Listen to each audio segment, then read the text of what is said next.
Hello and welcome to this week's episode. I've got a very special episode today with Dave Mendez, who is a local tour guide in San Salvador. When I was travelling there, I booked in a walking tour with Dave on Guru Walk, and then I asked him would he be willing to come on the podcast to talk about his life, San Salvador, El Salvador, and provide us with some great tips for travelling to El Salvador for the audience, and he said yes. So today we chat for an hour, and you're going to hear everything about El Salvador and San Salvador. This really should inspire you to travel there because you're going to hear from a local perspective on the things to see and do, eat, drink, etc, etc. A great episode right in the middle of the El Salvador series I've got right now. So last week we had San Salvador and Suchitoto. Today we've got Dave, and then next we're off to El Zonte. Hope you enjoy the episode. Thanks for tuning in. Let's get stuck in. Hello listeners and viewers. Today I've got a local friend of mine called Dave, and he's from El Salvador and specifically San Salvador. I'm actually going to do a walking tour later with him, but before that we've got a cheeky little interview here to talk about El Salvador, San Salvador, and Dave's life. So Dave, welcome to the show. How you doing? Thank you very much. I'm doing fine, James. I really appreciate that you have come to El Salvador. This is the land of the pupusas, right? So we definitely have a lot to share, and it will be a good, a good opportunity that now we have with the viewers from all around the world, sure. So they can basically experiment what we are experiencing nowadays, basically. Yeah, and I really appreciate you coming on because obviously English is your second language, and I can't imagine what it's like to speak on a podcast or video in a second language. So I really appreciate it. I really thank you so much for coming on. Thank you. I first want to say, just talk to us about where you grew up, a bit of history about yourself, and do you like travel to other countries as well? Okay, sure, definitely, yes. I have been learning English since I was 5 years old. Okay. So my parents, they told me, you know what, David, one day you will have a job out of English. And they prophesized that to me, and imagine, I'm living because of my English now. Yeah. So eventually, because of the Civil War, we had to leave the country. Okay. In the 1991, 1992, my mom, my dad, my sister, myself, we had to go illegally through Mexico, and we had to go to the United States. Yes. Because right here we were, we had this civil war that lasted almost 12 years. 12 years? 12 years, so wow. Many of my family members, they were considered, for example, if you were listening to music related to communism, you were accused that you were a communist. So sure. Many of my family members, they have to leave the States. So eventually we had to do that because there were a lot of bombs and killings everywhere. So in this case, that's why in 1992, my parents decided to take us to the United States. We went to live to California, I mean 1 week maybe, to San Jose, California, and eventually we moved to New York. Oh wow, the other side. Yeah, the other side, basically. Yeah, it's a big change. Yeah, that big change with the snow. Yeah. So basically, we went to live in Westchester County, close to Canada. Yeah. As a matter of fact, and yeah, I went to study 4 years high school. Yeah. Once I finished those 4 years, I returned back to the country. My mom, my dad, my sister, they all loved New York. They became U.S. citizens. Okay. I was the only one that after, high school, I came back to the country. I love that. Yeah, so then after that, once I returned back to the country, I worked as a teacher, teaching English, sure. So then the call center movement started coming to the country. Oh, okay. And then I started working for different American companies like PEXA, MetLife, TXU, hotels.com, Expedia.com. Yeah. So eventually, it's been since 2005 all the way to 2017 that I work in the call center industry. Yeah. But then I saw what our president, Nayib Bukele, first of all, we have to thank God because without him, this miracle wouldn't have been possible. Yeah. This is a miracle that we have been experiencing in El Salvador, that for the last 3 years, basically, we have experienced a lot of secureness. Yes. We Salvadorians, we are basically able to enjoy the freedom that we didn't have before. So thanks to God and thanks to Nayib Bukele, that he became the mayor of San Salvador in 2017. From 2017 to 2018, he was able to make a lot of changes in downtown San Salvador. Yeah. So in this case, 2017, 18, and 19, he did a great job as a mayor. I got in love for what he did, because before I was just secure from going from home to the work, answer phone calls, then later at night going back home. Yeah. But then after 2017, I saw he started making changes, like cleaning the parks, the plaza, removing the street vendors out of the street, reducing the homicide rate. So it was a whole miracle. So I say, hey, thank you very much, Mr. MetLife, Mr. Expedia.com, but I will move to another industry. And since 2018, I have been working for different different tour operators in the country. Now I work for some of them as a freelancer. Oh, yeah. And I just began with my own business, beginning almost 7 months ago. Sure. Yep. So that's why you were able to find me on Good to Work, because before Indeed. I was in Good to Work. I am on different platforms like Viator, Get Your Guide, all of those. We'll come to Guru Walk and Get Your Guide in later on. Okay. So we can share what you do. Just quickly on El Salvador, because a lot of people probably don't understand the history. Right. So Civil War. So between 2005 and 2017, was it still a bit dangerous or not secure because you came back, but the president now, who's president, wasn't the mayor? Mm-hmm. So in between those 12 years, was it getting better, or was it still the same, or what was the feeling like after the Civil War? After the Civil War, that was one of the reasons why I came back, because we got the peace treaty in 1992. Yeah. But what we didn't know that beginning 1997, 1998, beginning the 2000s, all of these gangsters that were Salvadorians that were jailed up in the United States or many countries, they were starting being deported back to El Salvador. Got it. The bad thing is not that they were deported. The bad thing was that when they arrived to the country, they never went to the jail. They went to the streets. Got it. Right. So we basically live another war. Got it. Because in the Civil War, we basically lost approximately 100,000 people. But during the last 30 years, we lost almost 100,000 people as well. Right. So it was basically two wars that I was, I was escaping one war, but then I came back to another. But, of course, we couldn't go from one place to another. It was like a Berlin Wall, people from one neighborhood, they couldn't go to another neighborhood. Right. And vice versa, all of a sudden, people just came from universities and they fall asleep, and then all of a sudden they woke up in a wrong neighborhood. You could see the face that they were afraid and immediately these gangsters, because they control everything. Yeah. Back in the days, they had the cell phone, they had the earphones. Anybody coming to the neighborhood, they will know who was the first time. Right. Who was the first time coming to the neighborhood. So that's why, we were considered, as a matter of fact, James, we were considered the world's capital of murder. Yes. 25 to 30 people per day being killed in El Salvador. On high peaks, we had like weekends, that number went up to 80, 100 people. Specifically on holidays like December, like Easter, on holidays, that number went even higher. It went even higher. A waste of life, right? Exactly. Yeah. As a matter of fact, unfortunately, we have to tell about politicians back in the days. They were making money out of insecureness. Yep. How many times have you seen or heard that? Yeah, definitely. Yeah. So they will say, okay, hey, the politicians, they were like, we do own, these security enterprises. So your bank needs our guards. Your school needs our guards. So basically, they were making money out of it. So that's why, during those years, it was terrible. It was terrible. Just to give you an example, one day, we always, on paycheck, every 15th and 30th of the month, we had to go, specifically myself, I had to go to a mall. Into the mall, I had to go to a restaurant and get my salary and put it between my socks and my shoes. God. That was the safest place I would ever have my money. I mean, you can laugh now, exactly, right? Exactly. But on those days, or all of a sudden, these guys will come on the buses. They will get into, and they will come with these backpacks empty, and they will say, "Okay, everybody, give me your cell phone or your money that you have. Otherwise, you will know what will happen." And they will show the gun. So everybody was putting the cell phones right there, the money, everything, and that was very common.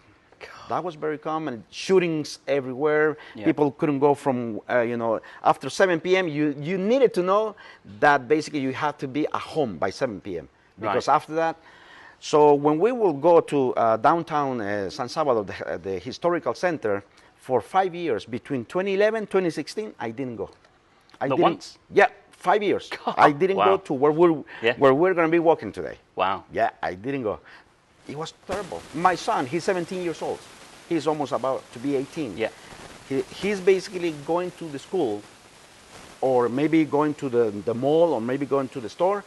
He had to go with us, either myself or my wife, because going by himself, it was impossible. Nowadays, he can do that. He can go to the gym, and now he can go by himself. He comes from the school, and he can come by himself. Before, that was impossible to think about it. So, as you can see, it was terrible times, but we feel like, have you seen the movie, The Ten Commandments? I have not. You haven't? Oh my God, you gotta see it. I'm a bad film person. Okay, look, Charles Heston from 1970, something about it. On the Bible, it says that Moses freed the people of Israel and he opened the Red Sea. Sure. So they could escape from the Egyptians. That's the same way we feel with Bukele.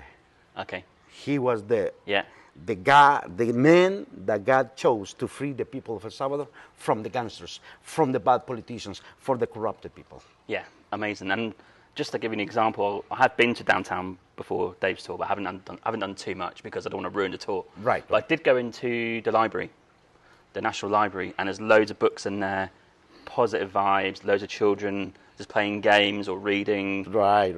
I just think when a country is doing well, you can read books, you've got accessibility to all the different types of literature, right? I think that's a good sign when it's free as well. You just walk in, it's free. Right. Unreal, like, amazing, yeah. To tell you the truth, in order to go to that library, I waited 5 months. Because the first 5 months, everybody was trying to get in, that it took almost 1 up to 3 hours to get in. And people under the sun, they were waiting on the canopies in order to come in. Wow. Now you can do it because now everybody almost knows it, but at the very beginning, 5 months for me to get into the library. I was like desperate, I want to go there. But yes, it is amazing. Impressive building, very impressive. You've got modern one side of the square, old on the other side. It's quite a nice mix. Exactly. And even though it is old, but it is being renovated. Yes. That's the good thing about it. I had one of these tourists coming from Germany. She always said, David, when I go to big cities, I usually avoid going to the capital city. I usually go to the surroundings. And she said, I'll make this exception, to come to downtown San Salvador. After 2 hours and a half that we walked, she was amazed. She said, David, I feel secure, I feel safe, because what Bukele did, it started like a wave. He started making a lot of changes beginning from the different plazas, and is moving towards the different neighborhoods. Yeah. Secureness, cleanness, street vendors taking from the streets and place on different buildings. Sure. So in this case, gives you a sense of secureness, and many people love it, especially at night, because all of these emblematic buildings, they are lit up. Oh, I can't wait to see. So you will see it's completely different from the day to the night. Before we get to El Salvador questions, one more question about growing up in USA. Did you travel much in USA or abroad, or was it purely just, because you moved to a new country, you're just going to stay in USA, get the passport or get the visa and just work, or did you manage to travel other places? No, actually, when I went to the States, I went to study. Yeah. So I went to study from 8th grade until I finished high school. Yeah. So in this case, the only place I met, it was because it was from the airplane going from San Diego to Pittsburgh, and from Pittsburgh to New York, Yeah. So, and then when I returned back to the country, it was from New York to Guatemala, and from Guatemala to El Salvador. But once I was already here in El Salvador, I went to visit places. I have visited places like Guatemala. Yeah. Lovely. Sure. I love, we are very... Are you there's close, a brotherhood, people? yes. There is a lot of in common with us, so we share a lot of traditions, basically. So Guatemala, I have also traveled to Honduras. I love archaeological sites. Oh, same. I just started a semester of anthropology, and believe me, now that I am able to show many tourists from around the world the different archaeological sites, I remember that taking that 6th semester of studying this type of subjects, basically. At that point, I did not understand why I was taking it, but now I understand that God put me the purpose of studying it, so now I can teach about it. So throughout the life, I have been dealing with customer service, in industry. I have dealt with very tough people, but that is also helping me out now that I do deal with customer service face to face. Exactly. So everything that I have gone through has helped me out so far. So I definitely thank God for that. That's amazing. But yes, I love to travel. I definitely, that's why I have created my own business, because one of my dreams is basically bring people from all over the place, but also one day, to start bringing Salvadorians back to many different countries. If they want to go to London, for example, bring somebody that speaks English and Spanish at the same time. Show them what you have, for example, in the UK. So you want to bring or take groups to other countries? That would be like the phase 5. I have created my own. That's amazing. My own diary. So I have divided like in 5 different sections, basically. So that would be like phase number 5. We'll come to the first phase in a second. I want to save it because I want to do the whole section on you. Sure. Let's get into El Salvador. So I've got some questions here on my Mac. Okay. These are probably what people are thinking about in terms of, okay, I don't know El Salvador that much or that well. I need to know the basics. So we're going to go with, very general first, some of the top places to visit in El Salvador as a country.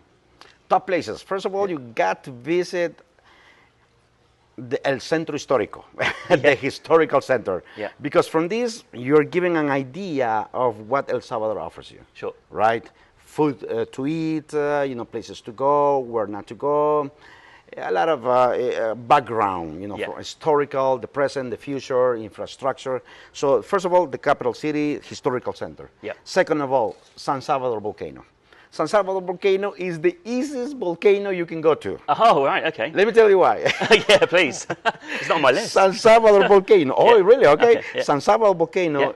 Uber takes you to 90% of the volcano. So if you might be thinking that, climbing a volcano will be difficult. No, wait. You just go, Uber takes you right there to the parking lot, and then you just walk like a 20 minutes easy walk. And then you get to see the crater. That's the easiest volcano in El Salvador. It's on my list. Right? So that's the first one. Second of all, south of San Salvador, we have a place that is called Los Planes de Renderos. There is a whole view of San Salvador, and the best thing of all, every business in that place is a pupuseria. Pupusas. Pupuseria. We're coming to food in a second as well. Definitely. So right there you can find it. So we have a lot of attractions right there. And also, going northern San Salvador, we have a place that is called Suchitoto. I am going there. That's on my list. Excellent. Suchitoto is basically when the Spanish came, basically they established the capital city in Suchitoto. Okay. Eventually, the capital city started growing up, and then they moved to San Salvador in 1834. But this is what happens. We had 2 earthquakes in 2001. 2 earthquakes, January 13th, and another one, February 13th. Imagine. Bad month. It was a bad month, basically. And when the European Union sent the aid to El Salvador, they arrived to Suchitoto and many other places. But there was a Spanish delegation that went directly to Suchitoto. When they arrived to Suchitoto, James, they were so amazed about it that they started promoting and bringing people from Spain directly to Suchitoto. Why? Because they say that Suchitoto looks like Spain used to be in the 1500s. Wow, that's a long time. Imagine that. We're having that type. So that's another spot you can definitely, it is a must, you must go. Then we have what is called the Pompeii of America. Okay. The Pompeii of America is an archaeological site. It's called Joya de Serén. Joya de Serén, it is a community that was buried by a volcano eruption. So it is the only one place in the country that we have, which is called, it's coming from the World Heritage of the UNESCO. The only one. Right. The only one. And it's right behind the volcano. The volcano of San Salvador. So you can visit 2 in one day. Exactly. You can definitely do it. That's just one day. Then we have Ilopango Lake. Ilopango Lake, it used to be a crater back in like centuries ago.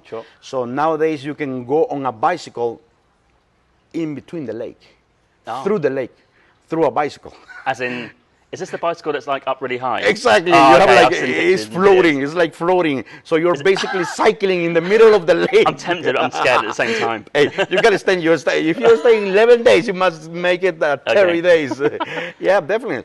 Those are just within San Salvador. So when people say, "Hey, I'll just go from Santa Ana to El Tunco," which is one of the beach areas, my job is basically to tell them, no, hey, you have this and that, where you can go. For example, I got somebody coming from Italy 2 days ago. Yeah. She basically came and she said, yeah, from here I'm going to Nicaragua. I just got a review today. She says, because of the walking tour I took with David, I'm extending my days in El Salvador. That's the aim. Exactly. Yeah. So you see, I'm really happy that is happening. So those are just some of the examples. Of course, then you have to visit the Santa Ana volcano. We have the Coatepeque Lake. The Coatepeque Lake is considered one of the 8 wonders of the world. Why? Because it turns out once or twice a year, it turns out with a turquoise color by its own, because of the algae. Yes. So when you see it from above, Canada's got a lot of these. Exactly. Yeah. So that is why it is very known. You go right there and you find restaurants that are called the 8th wonder of the world, La Octava Maravilla, right? Because they've got to market the name, right? Exactly. So basically, it is a must. Then you also have to visit the flowers route. The flowers route, La Ruta de las Flores. Yes, someone's recommended that to me as well. Exactly. It is 5, there are 5 different towns, colonial towns, and each and every one of those towns, they teach you something different. Oh, God, I need 2 weeks here. Exactly, I'm telling you. Maybe 3. Oh, God. I'm telling you, you will get in love and you will have to come back again so you can continue. I will, 100%. And my friend, you have from gastronomic places to, for example, we have Huayua, which is very known because of the gastronomic festivals that they have. Yes. We have Concepción de Ataco. Concepción de Ataco is like a small Antigua, Guatemala, in El Salvador. Ah, okay. Then we have Apaneca. In Apaneca, you have all of these extreme games that you have ever imagined in your life. Extreme games like cycling above, one of the biggest maze that we have in Central America. The maze is made out of cypress. You can smell like the smell the pine. Yeah. So you're cycling above that maze. That's just one of them. Then you have zip lines. Then you have like the swing, the big swing where you're swinging. They have a lot of things right there. So right there, that's another day basically. And then we have Nahuizalco, which is one of those indigenous towns that we have available. Unfortunately, we only have 2% of indigenous people, and that town is the place where you can learn about their history, Nahuizalco. Where in the country is that town? It's part of the Flowers Route. Oh, okay, part of the Flowers Route. Okay. And then Salcoatitan is another place where people go to have this, this type of food that is like for snacks, like yuca frita, empanadas. You will learn. Empanadas, yes. Yeah, well, once we walk, you will definitely be able to, to learn a little bit about our gastronomy. But yes, those are basically, and of course, Surf City. Surf City is basically, Surf City is not just one, beach. It is basically a concept. Okay. The concept is 300 kilometers of beaches where you can choose where you want to have, surfing lessons, where you want to, swim. Wow. So we're talking about 300 kilometers. The good thing about the waves that we have in El Salvador, this is good for surfers, that the waves that we have in El Salvador, they are right-handed waves. Okay. I'm not an expert, so... I wasn't either, but because I learned from the Ministry of Tourism, and then they say that the rest of the world, they have the left-handed waves. Oh, wow, okay. And that's why for the last 5 years, under Bukele's administration, we have been having approximately 36 international competitions. Wow, that's great. Yeah. In all of those beaches. And can you go and watch just the surfers surf? That's fine as well. Exactly. Cup of coffee, because I don't swim, so I'm not very good in water, right? So, cup of coffee, trendy, sit there, watch. Great. Exactly. I just want to say what my itinerary was and see what you think. So I've got 10 to 12 days. Haven't decided yet. I'm not fixed to a date. Okay. So I was thinking 3 or 4 days in San Salvador area. Suchitoto.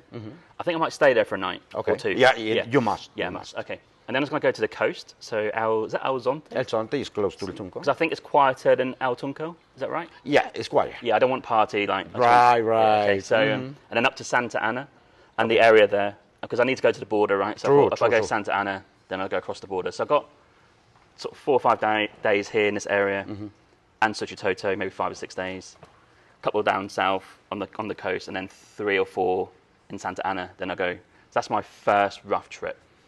So, but with all the stuff that you just mentioned, I've got to come back. So that's great. I need to bring my girlfriend next time. So we're good. All right, that's good. That's good. Yeah, we can get to meet her. Right, let's go to some other questions. So I've got here. Yeah, this is an important question. What should we not do? So what I mean by this is, how can I put this delicately? A lot of tourists, could be Americans, could be UK, are not respectful of the culture, of the people, and they do things which annoy local populations. So is there anything that we shouldn't do as tourists? I don't know, it could be like filming certain areas or how we speak to you, or is there anything you could share that maybe would help us? Because this is what happens. El Salvador is basically now opening to all of these tourists from all over the world. As a matter of fact, we as Salvadorians, we are also discovering the same country that you have come to discover. We are also discovering. Ah, see, okay, yeah. Exactly. Yeah. So by doing that, the people of El Salvador, you will always find a nice smile. Always, yes. I can assure that. Yes. Many people from all over the world, they say, David, even before when I used to work in 2018, people were saying, how come you are considered like one of the most dangerous countries in the world, but at the same time, I find you one of the most, kindest people in the world. They were like that. So yes, in this case, I wouldn't say that, you don't have to say things.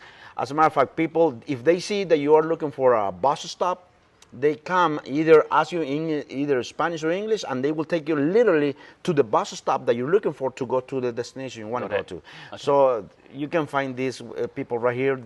We are happy. Everybody's happy that you have come and you are tasting our pupusas, our national dish. So basically, in this case, you will be amazed in these days that you will be staying right here about all the the kindness, the people, the food, the gastronomy. So no, don't worry about use. As a matter of fact, if you use the word chivo, which is nice, you say que chivo, so the people will be so nice. They will be clapping at you, and they say, yeah, that's good, and they will start repeating things to you. So yeah, no, you will definitely find that it is a good place. People are opened. We have opened the arms. Indeed. So you are coming from any parts of the world. As a matter of fact, that's why Bukele has given. He says instead of giving you 3 months to come to stay in the country, we give you 6 months. Yes, and it's a visa on arrival. So exactly, well, not a visa, but you just get stamped in. So real easy. Exactly. If you've got a UK passport, and I think it extends to all the other passports. All different passports, exactly. So that tells you that we are, happy to embrace you and come over to El Salvador, and we can show you many good stuff about the country. So yeah, nothing to worry about. Places to visit, you can visit anywhere, anytime. Okay. Just to give you an example, we used to avoid going to the capital city before, the downtown area. Now, because the library opens 24/7, people are walking at midnight. People are walking at 2, 3 a.m.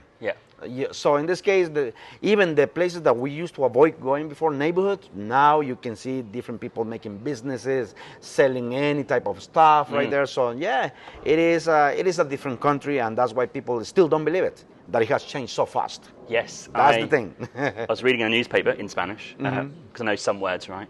And there's an article on the paper last night which said, I think 4 million tourists this year. It's going to hit 4 million.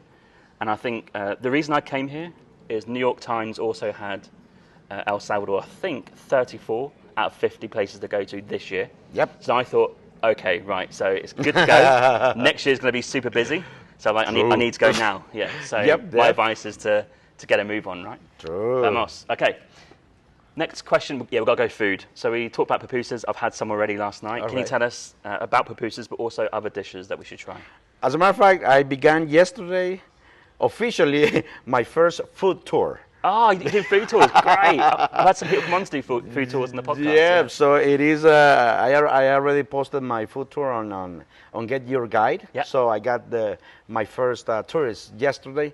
So this is what happens, I usually bring people, or in this case her, to where we do our groceries. Yes. Where we get all the vegetable, the fruit, the meats. But within that market, you are also able to find the place where you can get very Salvadorian food. Because right here, we are very Americanized. You know, if you have been, for example, in La Zona Rosa, many parts of like fancy El Salvador, the new El Salvador, right there, we have a lot of like these companies like, junk food, things like that. But personally, my job is so you can taste our gastronomy. So that includes pupusas. But also we have other like dishes we're talking about. We love soups. We love soups. Yeah. Ooh. So, for example, we have a sopa de gallina India. Okay. That is like wild hen. It's not just any regular type of chicken that has been vaccinated. Sure. No, we're talking about hens that have been raised on the wild.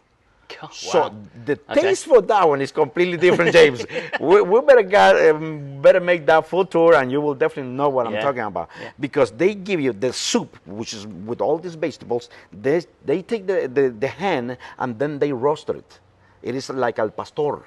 They broil it. Yes. So basically, then they have a quarter of that chicken with rice, salad, and 2 tortillas. Because without tortillas, we do not. We cannot live without tortillas. You will know once you walk around. Tortillas are everywhere. Pupusas and tortillas. Everything made out of corn. As a matter of fact, that is a heritage coming from our Mayan people. So that's why we eat them a lot. So yes, that is another soup. The sopa de gallina India is wild hen, and it is very, very recommended. Then we have different type of foods like snacks. We have in El Salvador we have traditions like between 3 p.m. and 6 p.m. we must have café con pan, coffee and bread. Okay. And the bakery industry in El Salvador, my friend, it's everywhere. So you will see people, selling on the streets. For example, they might be selling, SIM cards. Yeah. They will have a spot selling SIM cards, but you will see around that time frame a coffee right here, love it, and bread right here. We are not like other countries, like Spain, for example, that they had the siesta, everybody closes. And no, right here we continue working. Sometimes I am even touring. I have my coffee and my bread right here, so it's part of the tradition. And then we have a lot of things made out of corn, like for example, we have elote loco. It's steamed corn. Yeah. You put a stick on it, and then they put a little bit of cheese, sauce, chili pepper, a little bit of everything, and that is called crazy corn. Crazy corn. Okay. Elote loco. So yes, we have a lot of atoles. Atoles are very known in Mexico. Yeah. Also, so we have atoles made out of corn as well. We have la carne asada. It's like this. Type of barbecue meat. Okay. Yeah. Carne asada, you hear that, it's all over the country also. Okay. So the dishes I'm telling you about is all over the country. I think I walked past one today because I was...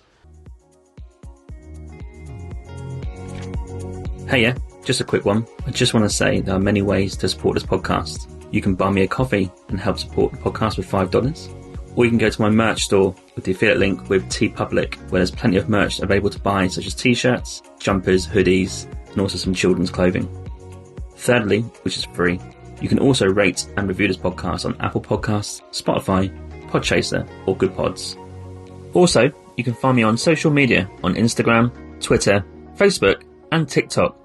Simply just search for Winging It Travel Podcast, and you'll find me displaying all my social media content for travelling, podcast, and other stuff. Thank you. It's hot here today, right? It's really hot at the minute, which we'll come to in a second, the weather. And I was like, oh, yes, quite hot, I'm sweating. Then I walked past this like barbecue grill. I was like, oh, God, it's even hotter now. Like, for the next 5 seconds, I was like, whoa, there's heat. But yeah, he was cooking meat on the Exactly. On the grill. You're right. Yeah, that is part of our... And then we Salvadorians, we have within a week, we have different menus. We include soups, we include meats, and we include vegetables. That's why, we have a little bit of everything. Of course, pupusa, it is a whole story about it. Yeah. Pupusa, we eat them either in the morning, at noon, at night.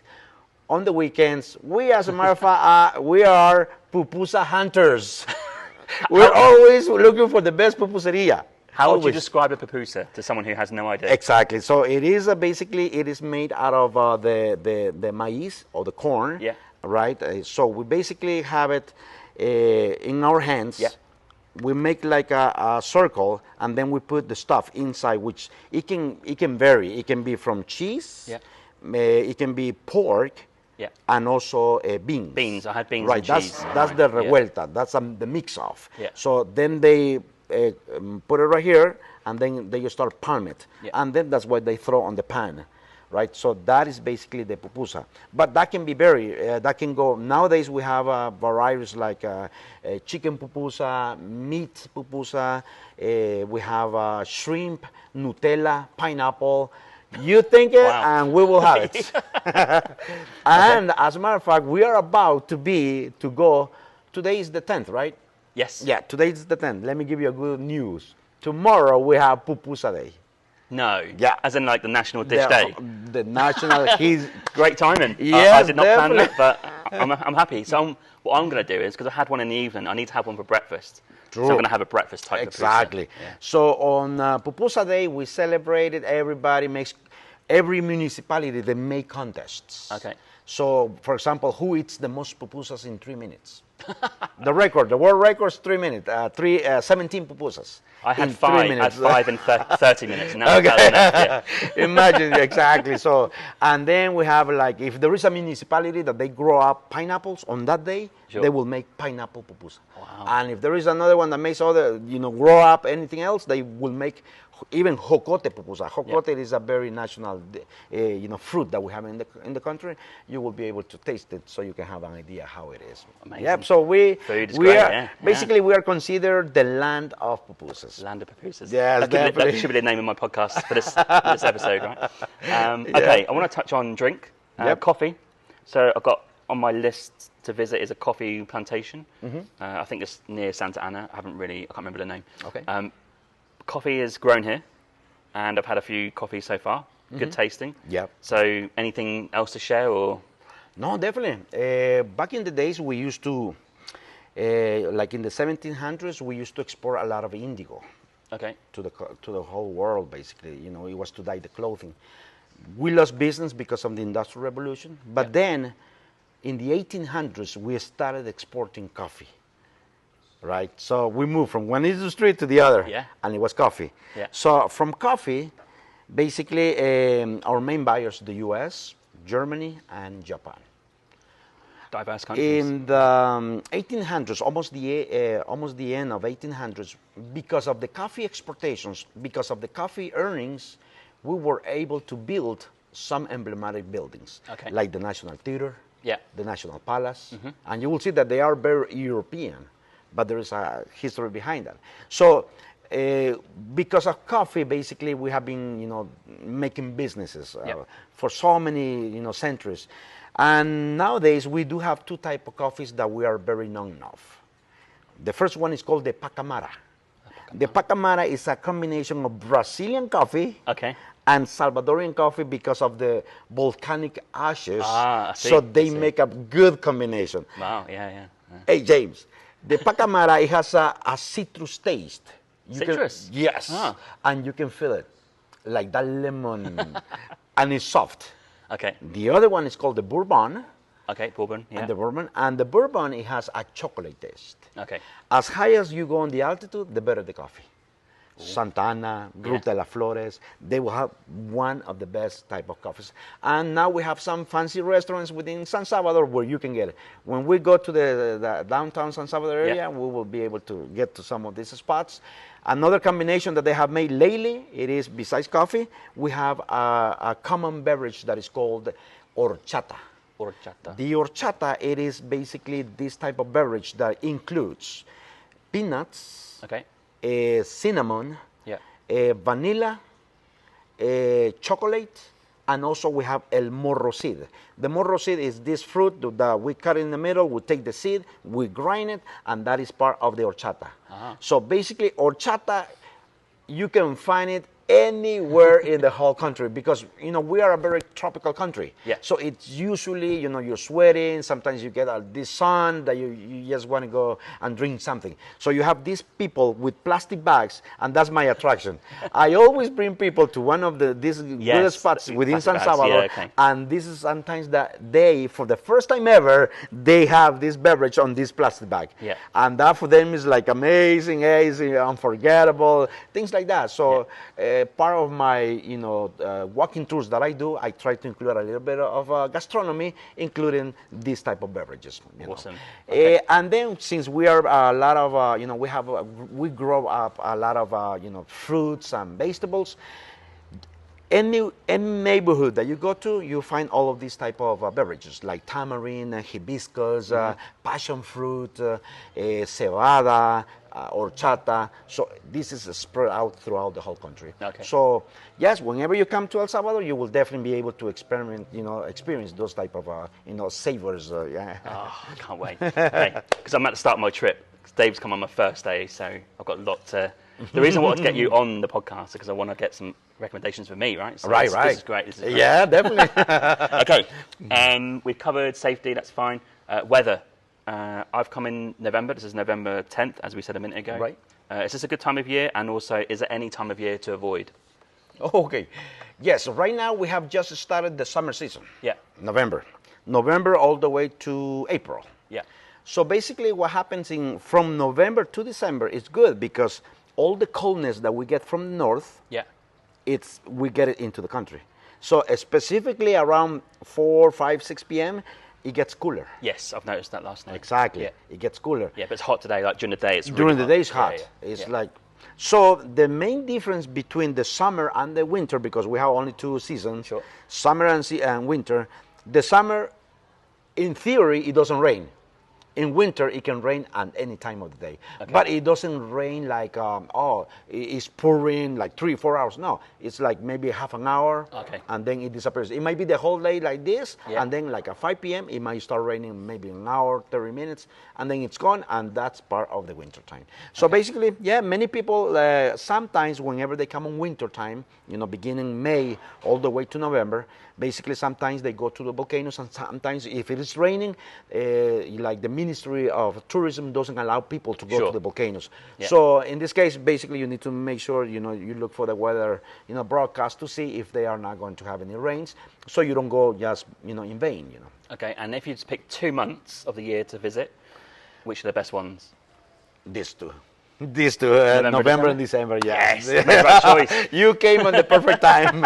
You came on the perfect time, because you, specifically when you come to Christmas. Yeah. Right now you see in November 10th, you see a lot of Christmas decoration going on already. Yeah, there are. As a matter of fact, we are going at the beginning of this month. As a matter of fact, in the 15th of this month, in 5 days. They are going to be building the first ice skating rink. Oh, is that in the central? In the very center. I saw the building works, yeah. Exactly. I didn't know what it was, but ice rink. Yeah, ice rink in the heat of San Salvador. How does that work? I've never seen that before, but believe me, it will be, not even when I lived in New York, I went to the ring right there. So I will have to do it right here in San Salvador. Yeah, amazing. That's great. Yeah. Okay. We've got maybe 10 minutes. Sure. Because I want to leave stuff for you.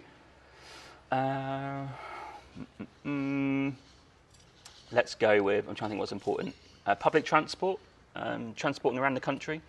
I want to do public transport, like local buses to get to Suchitoto or other places. Is that possible? It's possible. Yes, it's possible. It's doable. The good thing about it is that we have a lot of buses. Usually you call them chicken buses, right? So to move from one department to another. But within San Salvador, definitely there are good buses. The ministry, or in this case the government, is basically going to do some changes in a couple of months. Okay. The same enterprise that built the buses for Qatar, the World Cup, that same enterprise is building 1,500 new buses for El Salvador. Like brand new buses? Brand new buses. Okay. Because the buses that we have... I've seen them on the road. You've seen them, right? The buses that we currently have, they are coming from the United States. They are school buses coming from the United States from the 70s and 80s. Yes, yeah. And some of them, they leave a smog behind you that you're like, whoa, my God. Exactly. So, the government is trying to do something where even the environment can be taken care of. Ah, good. Exactly. Yeah. So in this case, yes, there are many different areas that we are improving. Yeah. Year by year, month after month, and the climate is also part of it. Ah. So in this case, by bringing new buses, Yeah. we will eliminate people having asthma issues. Sure. A lot of breathing complications, things like that, basically. So you can move. As a matter of fact, on some of the tours, that's my idea.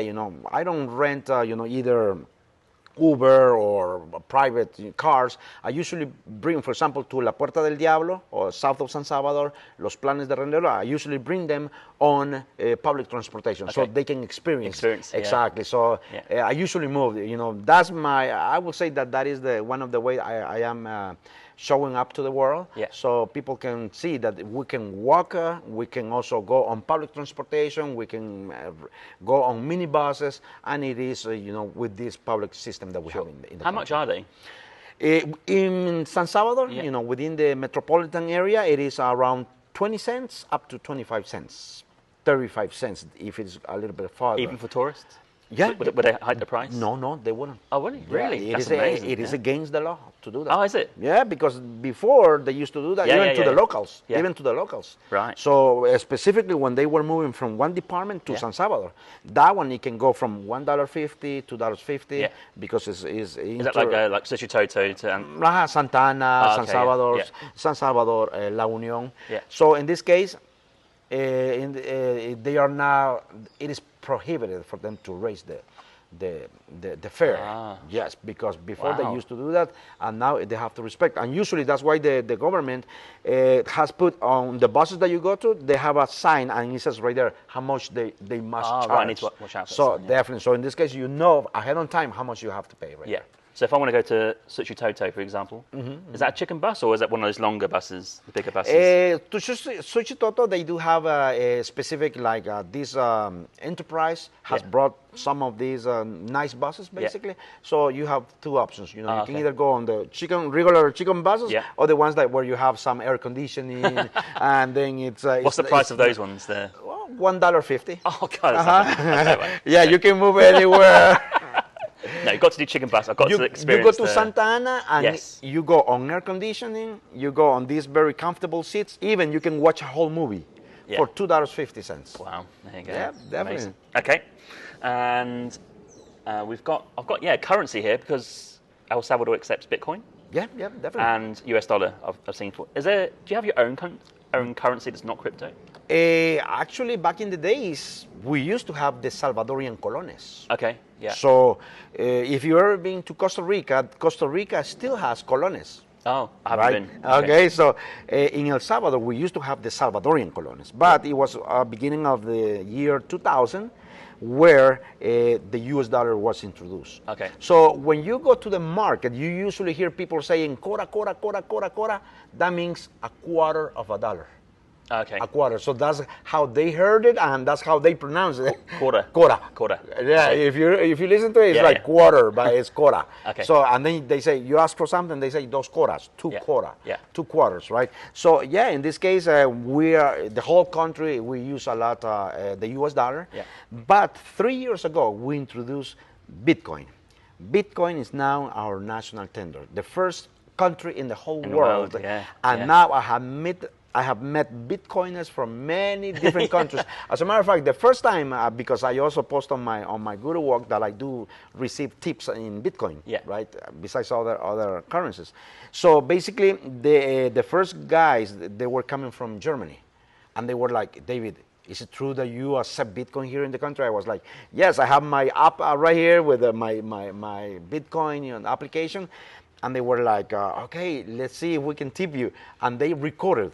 It was historical even for them, making a transaction. Good YouTube stuff, that exactly. So making a transaction from Germany, because they were Germans, and then here in El Salvador, the other pals they were just recording because it was historical for them. And from there, I started receiving tips also from many other tourists around the world, when they do that. But yes, Bitcoin is huge right here. Bitcoin is huge. I tell people, look, when it started almost 13 years ago, it was almost $200. Right. And now we are almost hitting 75,000. Yes. So it's gone up really a lot last few days because of the exactly election. because of the election. So if you look, even though it has gone Yes. up and down, It's but gone. in the long run, Yeah. you get a good benefits. Yeah. But how about the US dollars? You know, $100 today is not the same thing how it used to be No, definitely 10 not. years ago, right? So Yeah. and in this case, people are learning. That's why the government has created what is called the Chivo kiosk. The Chivo kiosk are basically customer service agents that teach people how to use Bitcoin. Right? How to use Bitcoin, how to transfer from Bitcoin to US dollars, and how to withdraw from the ATMs the US dollars. Because I don't know how to use Bitcoin. Okay. I don't know how I even get Bitcoin and even how to spend it. I have no idea. So that's why these customer service kiosks are spread out throughout the whole country. Makes sense. So at the beginning, I did not even know how to, purchase, how to, transfer, because we have the idea that Bitcoin fluctuates and then you can lose money. But, so there is a whole process right there where, if it goes up, you can get good earnings. But if it goes down, you can transfer to the US dollars and then you can go all the way down, but you are not affected. Got it. Yeah. So Good. within the application, we have the option. So these people teach you amazing. those tricks, So we believe, we personally believe that Bukele became richer because of Bitcoin. Yes. So he did, okay, if I got richer, why don't make the country richer because of Bitcoin? Of course. So, yeah. and it has worked. As a matter of fact, nowadays we have what is called the Chivo Pet. The Chivo Pet, well, by the way, the word Chivo in El Salvador means nice. Okay. So the Chivo Pet, it is the first veterinary hospital that now we can bring our pets, right? The pets can have from vaccinations up to a surgery, and all we need to pay is 25 cents of a dollar. The only requirement is to pay with Bitcoin. Wow, bloody hell. And it's open 24/7. Imagine you have 4 dogs, $1. It's so forward thinking. Like, think how many, even US is so backwards with some currency stuff or the way you pay. In US, you still have to sign papers. Like, you go to tip at a restaurant. They give you have to sign. I'm like, sign? No, you should be tapping and doing Bitcoin, not signing papers. It's crazy. No, as a matter of fact, people ask, hey, but you do require a lot of energy to mine Bitcoin. The mining stuff. Right, the mining. Let me tell you something. We have in the country approximately 100 volcanoes. And guess what? We have some of these volcanoes, they have steam coming out of them. Yeah. And this is what Bukele did. He brought these plants so we can get geothermal energy. And from that energy coming from the volcano, we are mining. Masterful. It's magic. It is unreal, yeah. Exactly. It's great, yeah. Because there's nothing extra there. You're using your natural resources. Exactly. And now there is a whole new process of, there's going to be a new city that is going to be called Bitcoin City. Oh, is there? Okay. Yeah. Being built now? They have started. Yeah. Qatar, they are going to be investing, and they will bring the first airport from Qatar Airways in La Unión. Oh. So Bitcoin City will start from La Unión, and why not having a nice airport from Qatar right there? Where in the country is this? La Unión is in the eastern zone, almost hitting with Nicaragua and Honduras. Got it. So right on the edge, basically. Yeah. So under that volcano, we will have that Bitcoin City. Yeah. Bitcoin City, basically, it will have train station service. We don't have it in El Salvador.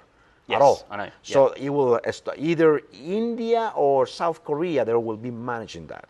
So there is a whole process of just Qatar. If I'm not mistaken, the land where the airport is going to be, they have already purchased at least 90% of the land where the airport is going to be done. So that's going to be a train from the airport into the city here? Exactly. Yeah, because it's about a 40-minute drive from the taxi? Right now from the airport right here. Yes. It's a long drive, Yeah, but people that usually go to La Unión, they arrive here in San Salvador airport and they have to drive almost 3 hours and a half. Wow, yeah. So that's why they need their airport right there. Is it going to be a high-speed train? High-speed train. Well, that goes nicely, because I want to wrap up the podcast interview. Okay. That goes nicely into the next question, which will be the penultimate before I ask about your stuff, is the next 5 years. What do you think El Salvador, for tourism purposes, will look like in 5 years? So compare it to now, as we speak today. You mentioned a few things. The Bitcoin's a thing as well. The new train service potentially, the Bitcoin City. Is there anything else you think is going to change in the next 5 years? Right now, in terms of tourism, between, I would say maybe the last 5 years, the last 5 years, our GDP in terms of tourism has gone from 3% to 14%. Wow, huge. Of our GDP. Huge. I remember taking the first walking tours, just one person with me. David, are you going to cancel the tour because it's just me? No way I was going to do that, right? You have come from Australia.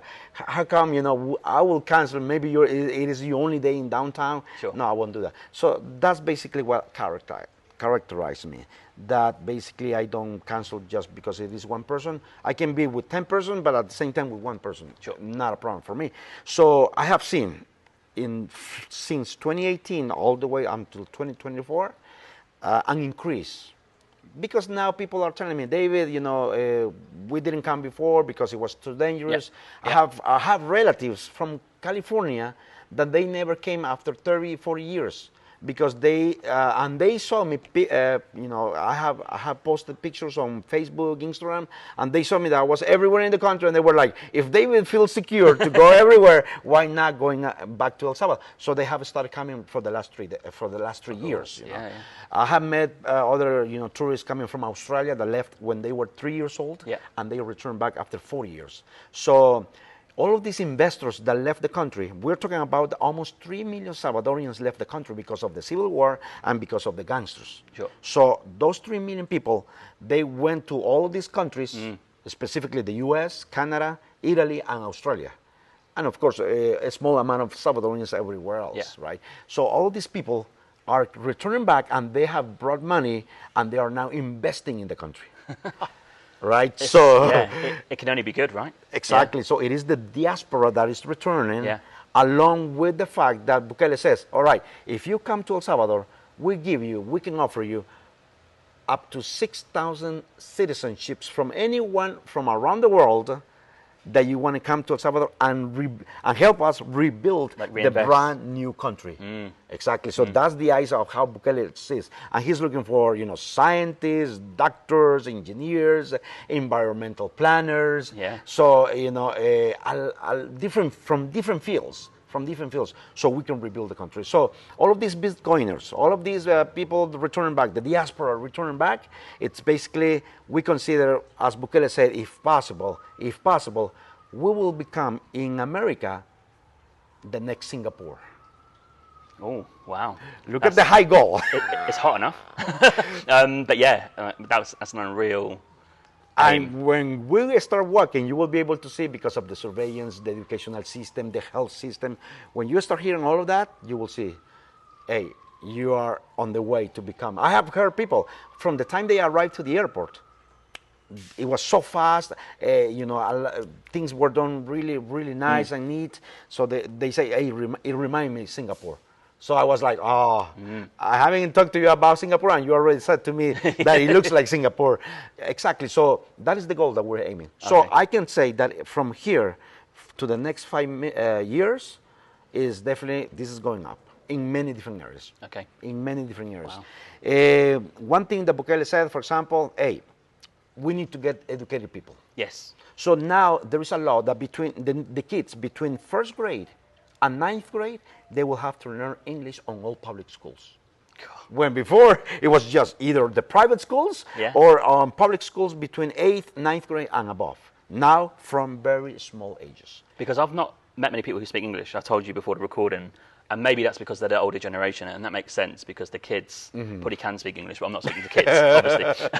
So, like in 5 years, those kids will be adults. They could be doing tours like you, and maybe if you come in 5 years, or if I come back in 5 years, I'll be like, people are now speaking English. Like, it's good and bad, right? It's good because I get to communicate like this, but for me learning Spanish is not good because I want people to speak Spanish so I understand and learn, right? So it's great for the country though, overall. Yeah, 100%. True. So not only that, also we have in terms of education, Bukele has given the opportunity that the kids from first grade to third grade, they have been given Dell tablets. Oh, okay. When before they didn't have opportunity to get access to technology. And even our age, I know I don't know how old you are, but I'm 47. I'm 47. Okay, I'm 35. Okay. But even then, for us, the tablet thing is new because we didn't have it. This technology wasn't available, right? This generation have got a completely different. They've got all this. And the kids from 4th grade to 9th grade, they have been given Dell laptops. Oh, really? Wow. Those tablets and laptops, they include internet access for free, and also GPS included. Yeah. In case anybody dares to steal one of these tablets or laptops from the kids, this is on all public schools. So in case anybody does that, because of the GPS, they can get that person right away. Okay, that actually reminds me of one more question before we go to safety. We talked about how it's improving El Salvador. Can you talk to us about the safety of the tourists? Because I think maybe I read a few articles saying you just need to watch yourself. I think it's the same for any country. Obviously, you've got travel insurance, but is safety getting better in terms of for tourism, people getting stuff nicked or stolen? Is that getting better? As a matter of fact, this is what happens. In El Salvador, we are now experiencing, thanks to God, another a brand new country. For example, before, having your cell phone and taking a selfie on any park, in less than 30 seconds, you will have your cell phone disappear as well as the person who took it from you. You will not know where it is, right? So nowadays it's different. So for the last 3 years, we have this law that is called the state of exception. Okay. That means that the policemen or the soldiers, they are walking around anywhere in the country. Yeah. They can stop anybody if that person is suspected of being a gangster or if that person is committing another crime. Oh, okay. Right. So we have the secureness that if for some, strange reason somebody wants to take my cell phone, there will be a soldier or a policeman around anywhere. Even the people that used to steal cell phones, that are not gangsters, they have been reduced to the very minimum because of that law. And that law is approved every month by the politicians, the congressmen. Of course, yeah, it makes so sense. Until we are completely sure that there is no gangsters on the streets. Right now, Bukele built, as you know, a jail that holds approximately 80,000 gangsters. One of the biggest jail in the whole world. Yeah. So basically, we're talking about that all of these people are already in prison. Are they in prison for life? Right now, there is a law that if they are deported or they have tattoos like 3 dots or a teardrop, minimum is 15 years. Oh, wow. Yeah, if that person has been a leader, that it will be 50 years. But what happens if they come out and they've still got the tattoo? Because they're hard to get rid of, right? But most of them, they have now only killed one person. Ah. They have killed. One of these days, unfortunately I have to tell this, but one of these days one journalist from Mexico came over and she interviewed one of them, and he said, I have killed 500 people. Just like that. So, believe me, they are not coming out. I'm totally not against it, But I just kind of think, in the long term, are they going to stay in prison, or they've got to come back into society after 10, 15, 25 years? You've got to hope they don't go back to being a gangster. But then if they know that if they go back to being a gangster, they'll be put straight back in prison, maybe they'll be okay. Yeah, no. Right now we have basically the prisoners that have not been gangsters, they do have opportunities to reintegrate into the society. Great, yeah. You will see them usually building hospitals, schools, highways, but gangsters, they don't have that opportunity. They do not even have the opportunity to get their relatives coming to the jail system. Okay. So you go around the prison, that big prison, and you lose your cell phone signal. Oh, right. Okay. Before they were able to make phone calls from inside the jail. They were able to commit crimes. They were able to extortion, but that is impossible today. So in terms of secureness, from being the world's capital of motor, now we're considered the safest country in Latin America. Yeah. And that's the reason why Bukele, he won the first time the elections in 2019 with 54% of the people, the voters. Yeah. This year we went to re-elections and he won it with 84%. Wow. Imagine. Yeah. Because he did a great job in terms of security. Yeah, absolutely. Okay, let's finish the episode because we've got to go to our walking tour. Exactly. Please tell the listeners and the viewers what you can offer people who come to San Salvador and El Salvador, the tours that you do, and anything else you want to mention. Yes, first of all, thank you for having me the opportunity Pleasure. to, be with your subscribers and all the viewers.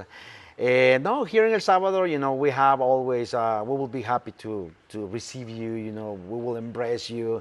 I always treat my customers the following way. It is like a brother, that I have not seen for a long time, and I am able to show the new country how it is built again. So that's the way we try to feel, to make feel the guests that are coming to our country. And in between that, we will talk about, we will taste the gastronomy, we will see the emblematic buildings. So the different tours that I do, right now I have started my business just with the walking tours. Believe me, it's been, lately I have been able to have walking tours either in the morning and the afternoons. God, 2 a day? Every day. Wow. Sometimes it's been like 2 weeks like this, every day. Wow. So, because I don't see this as a job. No, of course not. Yeah. As a matter of fact, for me, it is as a dream job. Dream job, yeah. Yeah. Which rarely exists. Exactly. Yeah. Exactly. So many people, out of, for example, in Guru Walk. Yeah. In Guru Walk, many people say, David, continue the way you're doing. I like to read all the reviews from each and every one of them. And if there is something that I need to apply, I will do it. Sure. But most of the time it's like, no, you're doing a great job, continue like that. Okay, I will do the job, right? So, in this case, I do walking tours, I do food tours, I do volcano tours.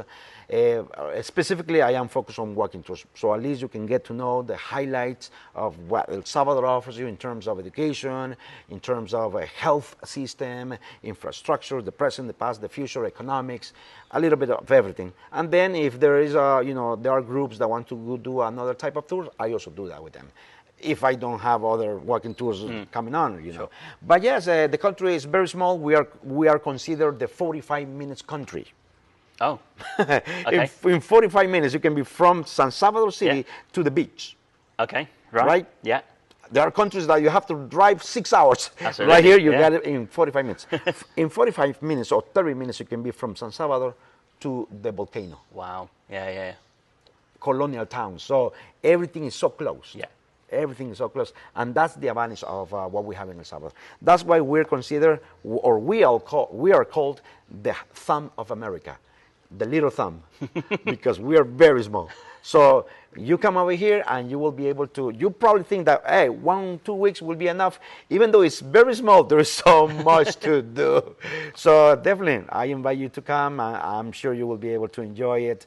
Everybody will be so happy to receive you because we have some virgin beaches that not even us we go to. So you will be coming along with us, and we will enjoy. We will have a great time, in El Salvador, in the country. I mean, you don't need any other. What's the word? Someone to tell you that you got to come, and it's a local. You've got to go. Just tell listeners and the viewers where they can find you, social medias and website and the apps as well. Sure. I do appear on Instagram as Dave Mendez Tours. I am also on my website as Dave Mendez Tours.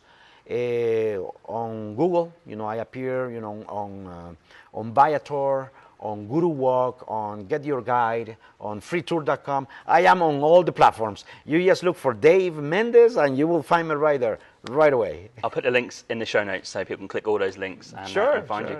Dave, thanks so much for coming on the podcast. I want to shake your hand. It's definitely a pleasure. Local people. And this has been a great episode.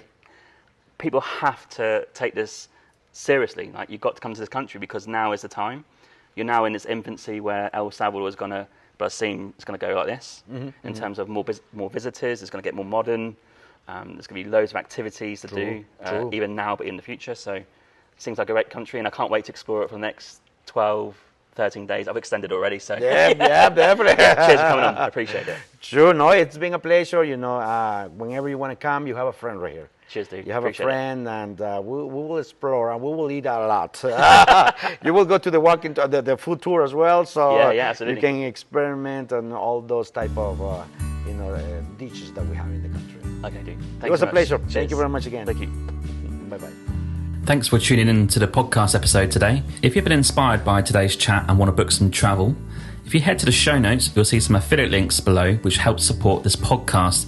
You'll find Skyscanner to book your flight, you'll find booking.com to book that accommodation. Want to stay in a super cool hostel? You'll see Hostelworld down there too. You'll find Revolut to get your travel card sorted. Click the GigSky link to get your eSIM ready for your trip. And more importantly, you'll find Safety Wing Insurance to get that travel insurance for your trip. There are many more to check out, so when you click that link and book your product, a small commission goes towards me and the Winging It Travel podcast. Thank you in advance and enjoy your travels.